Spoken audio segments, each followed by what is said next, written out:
Hello guys, welcome back to my channel. और मैं लेके आया हूँ आपके लिए रेस्पॉन्सिबिलिटी अकाउंट के एक चैप्टर जो भी आपका मैनेजमेंट अकाउंटिंग का एक पार्ट है। और ये यूनिट 5 भी आपकी मैंने 1 करा दी है और 5 चल रही है आपकी। मैं पहले वो करा रहा हूँ जो बच्चों तुम्हें आसानी से समझ में आ जाए और ज़्यादा आपको वर्कलोड ना लेना पड़े। देखो, इसमें से न्यूमेरिकल ज़्यादा आएंगे और थ्योरी भी आएगी, तो थ्योरी को थोड़ा कम देखना, न्यूमेरिकल थोड़े ज़्यादा आएंगे, क्योंकि न्यूमेरिकल अगर पेपर में फंस गया तो पूरे के पूरे नंबर देके जाएगा। तो आपको इसलिए पूरे के पूरे नंबर के लिए आपको न्यूमेरिकल पे थोड़ा ध्यान देना है। तो सबसे पहले पढ़ते हैं रेस्पॉन्सिबिलिटी अकाउंट होती क्या है। भाई, मैनेजमेंट अकाउंटिंग जो है वो उसका मतलब होता है पूरी कंपनी को मैनेज करना। और मैनेज कैसे करना कि कम से कम पैसा लगे और ज़्यादा से ज़्यादा बेनिफिट आए। भाई, ये करता है हमारा मैनेजमेंट। ठीक है, अब बात है मैनेजमेंट ने रखी रेस्पॉन्सिबिलिटी। कैसे रखी है रेस्पॉन्सिबिलिटी? तो आपसे कोई पूछता है कि भैया रेस्पॉन्सिबिलिटी अकाउंट क्या होता है, आप कहना भैया इसका मतलब होता है डिवाइड करना लार्ज स्केल ऑर्गेनाइजेशन को छोटे छोटे पार्ट्स में। इसे क्या बोलते हैं हम? Responsibility account. रेस्पॉन्सिबिलिटी अकाउंट वो अकाउंट होता है जिसमें मैं अपनी लार्ज स्केल कंपनी को छोटे छोटे एलिमेंट में डिवाइड कर देता हूँ, उसे बोलते हैं रेस्पॉन्सिबिलिटी अकाउंट। क्योंकि भाई, एक काम जब बंदा एक काम को बार बार करेगा तो वो हो जाएगा बेनिफिट ऑफ स्पेशलाइजेशन, विशिष्टीकरण के लाभ। तो इसलिए हम बनाते हैं रेस्पॉन्सिबिलिटी अकाउंट। फिर लोग पूछते हैं रेस्पॉन्सिबिलिटी अकाउंट के फ़ायदे क्या है, तो आप बोलोगे भैया रेस्पॉन्सिबिलिटी अकाउंट ना एक पोजिशनल अकाउंट है। क्या है? Positional account. पोजिशनल अकाउंट मतलब क्या होता है कि ये इंसान हर चीज़ की पोजीशन को माइंड में लेके चलता है कि भाई हमें किस पोजीशन पे किस वर्क को देखना है, कि किस व्यक्ति को क्या पोजीशन है और वो किस रेस्पॉन्सिबिलिटी को निभाएगा। ठीक। Second, the main focus of responsibility account to controllable and non controllable cost difference. भाई, सबसे बड़ा जो हमारा काम होता है रेस्पॉन्सिबिलिटी अकाउंटिंग का, कंट्रोल करना होता है उन कॉस्टों को जो हमें कंट्रोल कर सकते हैं और कुछ ऐसी चीज़ें कंट्रोल नहीं कर सकते। एग्जाम्पल, महंगाई बढ़ रही है तो हम उसे कंट्रोल नहीं कर सकते। हाँ, फर्म में अगर हम रॉ मटेरियल कुछ ज़्यादा यूज़ कर रहे हैं तो हमें उसे थोड़ा कंट्रोल करना चाहिए। तो ये देखना कि क्या हम किसी को कंट्रोल कर पा रहे हैं या नहीं, ये होता है रेस्पॉन्सिबिलिटी अकाउंट का main feature. Third, control rather than the mayor accounting. इसका मेन काम अकाउंटिंग करना नहीं है, इसका मेन काम है चीज़ों को मिनिमाइज कर देना। जिसकी जो रेस्पॉन्सिबिलिटी है उस पर ध्यान देना कि बंदे प्रॉपरली काम कर रहे हैं या नहीं।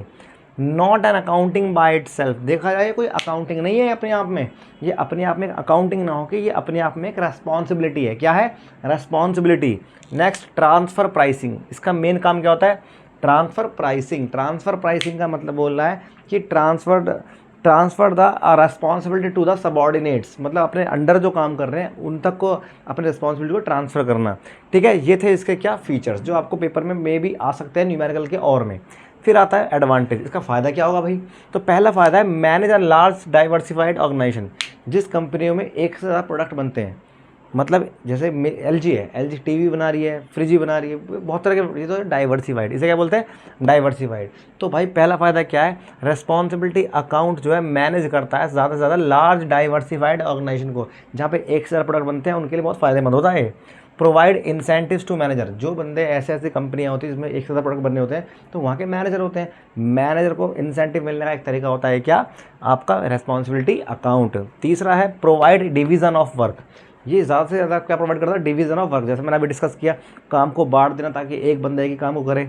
फिर provide more time to top level management. जब हम नीचे भी हर चीज़ रेस्पॉन्सिबिलिटी बांट देते हैं तो हमारा टॉप लेवल मैनेजमेंट आराम से बैठ के मेन चीज़ों पे ध्यान देता है। ये होता है हमारा रेस्पॉन्सिबिलिटी अकाउंट। भाई, अब क्या होता है रेस्पॉन्सिबिलिटी अकाउंट की थ्योरी मेरे हिसाब से इतनी ज़्यादा ज़रूरी नहीं है जितनी ज़रूरी इसके न्यूमेरिकल है। तो दोस्त अपने माइंड में बैठाओ पहले 3 बातें कि रेस्पॉन्सिबिलिटी अकाउंट के अंदर 3 मेथड है किसी चीज़ को सॉल्व करने के। Number 1, division of profit, profit कैसे बांटना है। Number 2, ROI, return on investment.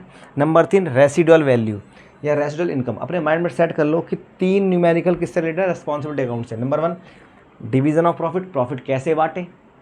ROI, return on investment कैसे निकालें। नंबर 3, रेसिडुअल वैल्यू या रेसिडुअल इनकम, कि कंपनी की रेसिडुअल इनकम कैसे निकालें। तो पहले हम बात करेंगे ROI, क्योंकि ये तो इसका पार्ट है। तो ROI क्या होता है? ROI मतलब रिटर्न ऑन इन्वेस्टमेंट। जो मैं पैसा इन्वेस्ट कर रहा हूँ उससे रिटर्न मुझे कैसा मिलेगा। तो इसका फॉर्मूला होता है डिविजिबल प्रॉफिट, जो हमारा यहाँ से निकलेगा, डिविजिबल प्रॉफिट अपॉन में कैपिटल एम्प्लॉयड, कितना पैसा कंपनी ने लगा रखा है, मल्टीप्लाई 100। डिविजिबल प्रॉफिट अपॉन में, इसका फॉर्मूला अच्छे से याद कर लेना, मैं इसका न्यूमेरिकल दूंगा भी आपको करने के लिए। डिविजिबल प्रॉफिट अपॉन में कैपिटल एम्प्लॉयड मल्टीप्लाई 100। और जो कि बात करें अगर ये फॉर्मूला नहीं अप्लाई हो पा रहा है तो बहुत सीधी बात है, प्रॉफिट अपॉन टर्नओवर अपॉन में capital employed multiply profit upon में टर्नओवर इनटू 100। ये दो फॉर्मूले होते हैं किसके, आरओआई के। इसको अपने माइंड में सेट करो। और जबकि मेरे को इसके चांस नहीं लग रहे जो पेपर में आने के चांस इसके रेसिडुअल इनकम के, क्योंकि ये थोड़ा अच्छा सा टॉपिक है। इसमें करना क्या होता है, आपको निकालना होता है रेसिडुअल इनकम, जिसका एक प्रोसेस है। क्या, सबसे पहले आपको देख रखा होगा क्वेश्चन में सेल, क्या दे रखी होगी, सेल। भाई मैंने ये सेल मैंने कोई कमाई दे रखी है, कोई दिक्कत तो नहीं है।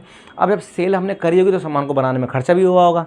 तो दोस्त सेल को करने से पहले सामान बना होगा, जिसपे हमने लगाया होगा वेरिएबल कॉस्ट। वेरिएबल कॉस्ट का मतलब था कच्चा माल।